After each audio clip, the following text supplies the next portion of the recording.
Fala pessoal, sejam bem-vindos, começando mais um vídeo com muitas informações importantes. Mas antes, eu peço para que você se inscreva no canal, deixe o seu like e compartilhe o vídeo com o máximo de pessoas. Giro na tela e notícias a seguir.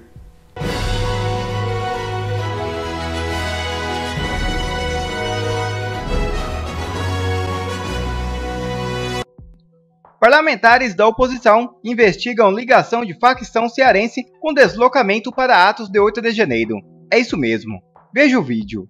Presidente, eu quero reforçar aqui o pedido que eu também fiz o requerimento para que nós pudéssemos pedir o compartilhamento das informações com o Supremo, com a PGR, a Polícia Federal, o Ministério Público do Estado do Ceará, Polícia Civil do Estado do Ceará, já que lá as investigações mostraram que uma facção criminosa originada no Ceará foi responsável pelo financiamento, pelo apoio, pela organização e pelo fretamento de ônibus na cidade de Fortaleza para Brasília, com o objetivo de participar dos atos violentos que depredaram a sede dos três poderes na capital federal.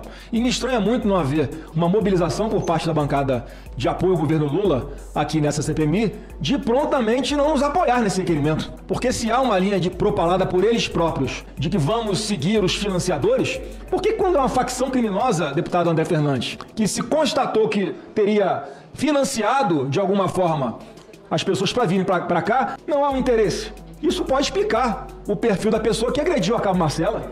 Isso pode explicar por que tinha pessoas com esse perfil. Como é que nós vamos ver no próximo vídeo? Bota o próximo vídeo aí, por favor. Falando em facção criminosa, vamos ver. A Justiça Eleitoral acaba de confirmar a vitória de Luiz Inácio Lula da Silva, do PT.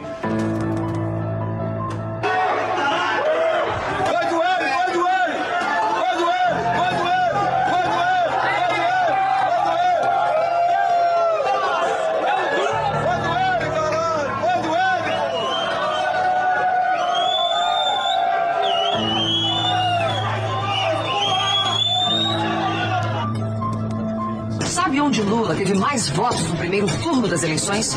No presídio de Tremembé, Lula teve 98% dos votos dos presos. Lula recebe 90,3% dos votos em presídios da Paraíba. Lula é o mais votado no presídio Urso Branco. Os criminosos escolheram Lula para presidente. Eu sou o Lula, não sou Bolsonaro, não. Eu voto no Lula. É a vida da sua família que está.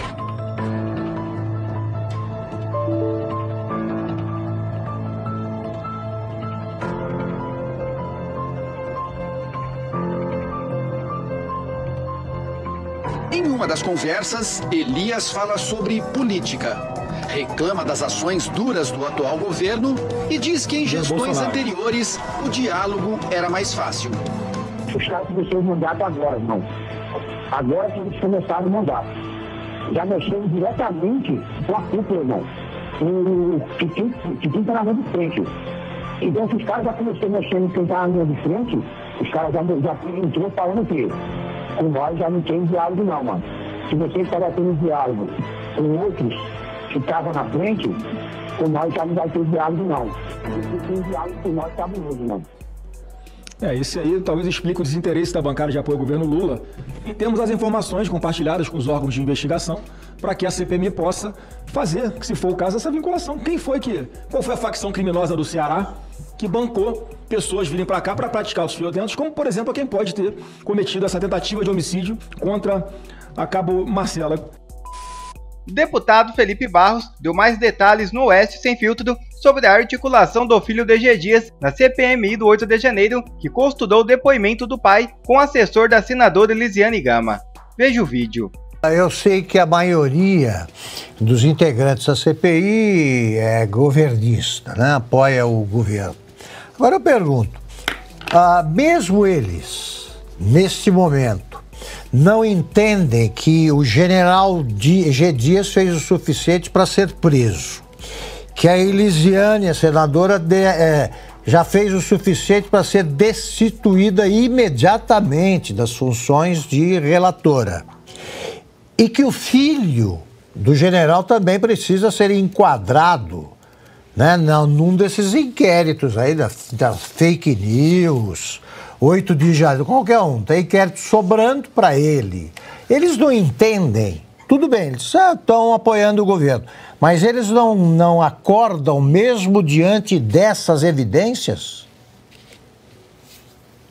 Augusto, a percepção que eu tenho é que eles percebem e visualizam tudo isso, mas infelizmente se juntaram completamente dentro da CPMI para boicotar qualquer iniciativa da oposição. Foi assim desde o início.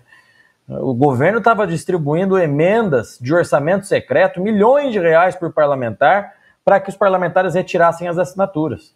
Isso não deu certo, eles passaram a ocupar a maioria. Nós temos a verdadeira bancada do Maranhão dentro da CPMI. Nós temos, salvo engano, 7 ou 8 deputados e senadores que são do Maranhão na CPMI. Nós temos a relatora, que é do Maranhão. Então você veja o nível de preocupação do governo desde o início do ano com essa CPMI. Se eles estivessem tão despreocupados como eles afirmam estar, porque supostamente eles são vítimas de tudo que aconteceu no dia 8, por que não a investigação? Eu quero lembrar aqui um outro fato. Logo após o dia 8, no dia 9 ou no dia 10, salvo engano, propuseram uma CPMI e o Lula veio a público dias depois dizendo que era contra a CPI. Então o governo tem feito de tudo para boicotar na cara dura qualquer iniciativa de uma investigação séria, isenta e imparcial. E para isso eles atropelam até os fatos, como esse que nós estamos narrando agora. Rapidamente, uma última pergunta aqui para a gente fechar. A senadora Elisiane Gama, relatora aí da CPMI, disse que vai entregar o relatório final até o final de outubro. Com essa revelação hoje, dessa troca de mensagens aí entre o assessor da relatora e o filho do G. Dias, como é que a oposição está avaliando aí essa troca de mensagens e como isso pode interferir no possível relatório da relatora Elisiane Gama? O senhor já respondeu aqui que vocês estão estudando alternativas, medidas cabíveis do que pode ser feito em relação a essa revelação de hoje, mas se nada acontecer, como é que a oposição vai reagir a um eventual relatório apresentado pela Elisiane Gama? Augusto, quer complementar? Ela já apresentou alguma explicação para Ela disse que desconhece, né? Essa troca, história, é isso, deputado? Ela afirma que desconhece, porém ela não negou veementemente. O fato é, na mensagem, o Gabriel, que é filho do general Gonçalves Dias, diz que o chefe de gabinete da senadora Elisiane Gama estava indo ao encontro do general G. Dias a pedido dela própria. Então ela pediu para o seu chefe de gabinete ir ao encontro do general. Depois disso, há uma troca de documentos entre o general G. Dias e o seu advogado. Primeiro, esse documento, aliás, surge do jornalista Luiz do Brasil 247. Ele manda um documento para o general G. Dias e esse documento o general G. Dias encaminha para o seu advogado. E o que contém nesse documento? As perguntas feitas pela senadora Elisiane Gama e as respostas, quase que ipsis literis, dadas pelo general G. Dias. Então, ela alega que desconhece, mas o fato é que as mensagens dizem que ela determinou que o seu chefe de gabinete fosse até ele. Feito em relação ao relatório final, deputado? Tem? Sim. Veja, um eventual relatório da senadora Elisiane Gama já está com uma mácula insanável. Aquela desconfiança que nós tínhamos no início da CPMI, que o governo fazia de tudo para boicotar uma investigação, que montou uma bancada do Maranhão com deputados e senadores, a relatora, para impedir que se chegasse a qualquer indício de omissão relacionado ao Flávio Dino, toda essa desconfiança que nós tínhamos, com essas mensagens, se mostram verdades. Ou seja, o governo, a aliada de Flávio Dino, que é a relatora, tem se utilizado do seu papel de relatora, para combinar perguntas e respostas com testemunhas na CPMI. Então, um eventual relatório dela já está eivado de vício.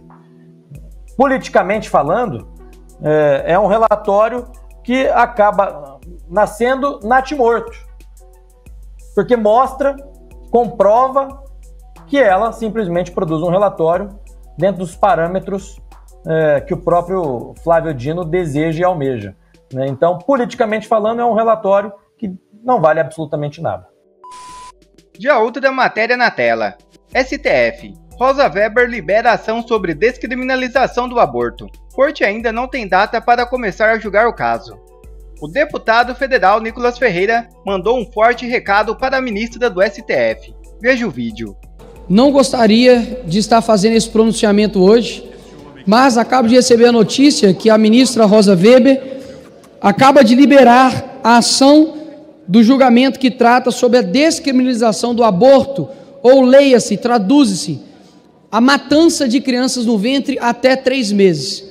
Eu quero mandar um recado aqui para a ministra, e acredito que estarei falando aqui pela voz de milhões de brasileiros, de que chega a ser desprezível uma mulher se prestar a deixar um legado para o nosso país de morte. Porque saiba, ministra, eu estou falando isso diretamente para você, caso isso chegue algum dia aos seus olhos e aos seus ouvidos, de que sangue inocente estará em suas mãos. Aos 3 meses, a criança já está completamente formada. Ela tem impressão digital. Ela possui movimentos, mesmo que involuntários, mas possui movimentos. O seu coração bate, tem cérebro. Aquela criança só se difere de você, ministra Rosa Weber, de tempo e nutrição. Se você voltar, Rosa Weber, a sua vida até chegar a este momento, você também já foi um ser de 3 meses. O que nós estamos vendo hoje no nosso país é uma agenda demoníaca, porque quem quer matar crianças dentro do ventre, essa intenção, essa vontade não provém de origens somente humanas, provém de origens sub-humanas, do inferno, porque quem quer matar crianças dentro do ventre não pode ser somente uma vontade material, mas sim espiritual. Quando nós lemos na Bíblia, antigamente, você tem o rei Herodes, né, matando ali todas as crianças, buscando ali crianças de menos de 2 anos de idade, porque um deles era o nosso Salvador. E aí eu te pergunto, quantas crianças, se isso for aprovado, não irão para a morte, por conta de uma indecisão irresponsável de uma ministra e possivelmente de outros ministros? A nossa juventude, as nossas crianças, elas têm que ter vida e não morte. O envolto, a barriga da mulher, o ventre dela, não foi feito para ser um sepulcro, mas foi feito para ser um local de vida. Agora, horas, o que o STF quer fazer com o nosso país? Um país que tem como nome Terra de Santa Cruz, um país que tem estados como o estado de São Paulo, Santa Catarina, um país de maioria cristã. Horas, precisa realmente militar para poder fazer com que essas crianças não venham a morrer. Isso não é uma pauta de direita, senhores congressistas. Isso não é uma pauta, pelo amor de Deus, de lado político. Isso é uma pauta humana. Um dia todos nós fomos crianças, um dia todos nós fomos seres indefesos, inocentes, dentro da barriga de nossas mães. Ao invés de trazer vida, vamos trabalhar para poder dar o direito dessa criança de ter moradia, saúde, educação, para que essa criança não seja abandonada pelo pai, pela mãe, mas sem a vida não há nenhum outro direito subsequente. Sem vida não tem como garantir moradia, sem vida não tem como lutar por saúde. Olha o que aconteceu na Colômbia, crianças de 6 meses agora não podem ser mortas dentro do ventre. Quantas crianças prematuras nascem no nosso país, nascem no mundo? Estão dizendo para você aí, mãe, que está com a sua criança de 3 meses, como tem a minha Aurora dentro da barriga da minha esposa, de que olha, se alguém aqui fora, por algum motivo, qualquer que seja, decidir que você deve morrer, você deve morrer.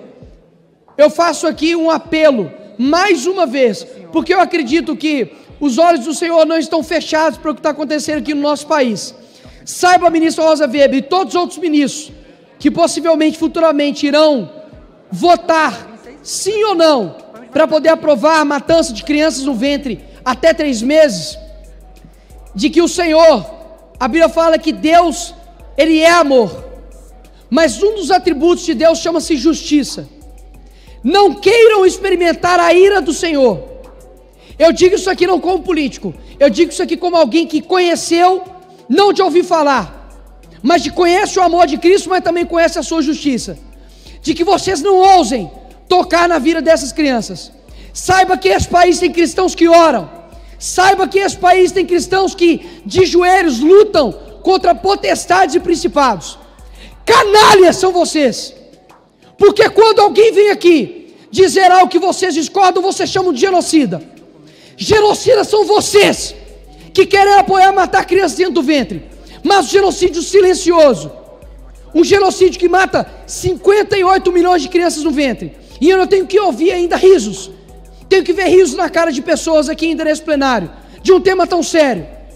Tira o riso dos seus rostos, porque ninguém aqui está brincando em defender a vida, não. Todo mundo que apoia o aborto já nasceu, isso é muito conveniente, né? Já nasci, agora eu posso fazer sexo de maneira desregrada, e caso tenha um filho, que é uma vida, eu simplesmente aborto.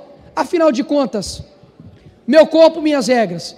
Mas o corpo da criança não é o seu corpo. Ela não é uma extensão do seu corpo, como a unha, como o cabelo, que você pode simplesmente ali cortar. Temos que não por pautas políticas, mas por uma questão de vida, defender a vida dessas crianças que possivelmente possam ser mortas por conta de uma canetada de uma ministra e de vários ministros. Cristiano Ronaldo, o Chaves, Steve Jobs, não teriam feito tudo isso que nós conhecemos como gols, como fazer você sorrir, ou até mesmo inventar o iPhone, caso alguém teria matado eles ali no ventre. E há também uma pessoa que um dia chegou no ouvido de uma moça e disse para ela: olha, aborte a sua filha, porque você é pobre, você é mãe muito nova e você nunca vai poder cuidar dessa criança da maneira correta. E essa mãe que ouviu esse conselho chama-se Dona Basília, famosa minha avó. E quem estava ali dentro daquele útero chama-se minha mãe. Se a minha avó tivesse dado ouvido a essa pessoa, hoje possivelmente, claro, né, minha mãe não existiria, assim bem como eu também não existiria, minhas irmãs não existiriam, e eu não teria a dádiva da vida, que é poder falar. Então, eu sei que muitas pessoas possam subestimar o poder da palavra, mas eu não subestimo o poder da palavra. Eu acredito que a palavra ela convence, eu acredito que a palavra ela possa confortar, e a palavra possa chegar no coração mais contrito, e mais pesado, e mais gelado, e mais de pedra que sejam desses ministros. Então, ministra Rosa Weber, saiba que se você não for julgada aqui nessa terra, você será julgada por aquele que detém todo o poder. Não é que tem poder, por aquele que tem todo o poder. Para poder concluir, senhor presidente, eu peço aqui aos cristãos que, caso isso seja levado à tona, que seja a hora de nós irmos até as ruas, para poder dizer que aqui no nosso Brasil nós não queremos um banho de sangue de crianças inocentes. Nós vamos lutar pela vida até quando eu tiver fôlego. Obrigado, senhor presidente. Bom, quer receber mais conteúdos como esse? Então inscreva-se agora mesmo no canal, deixe o seu like e compartilhe o vídeo com o máximo de pessoas. Assim você vai estar me ajudando demais. Fico por aqui, um forte abraço e que Deus abençoe a todos. Brasil acima de tudo e Deus acima de todos.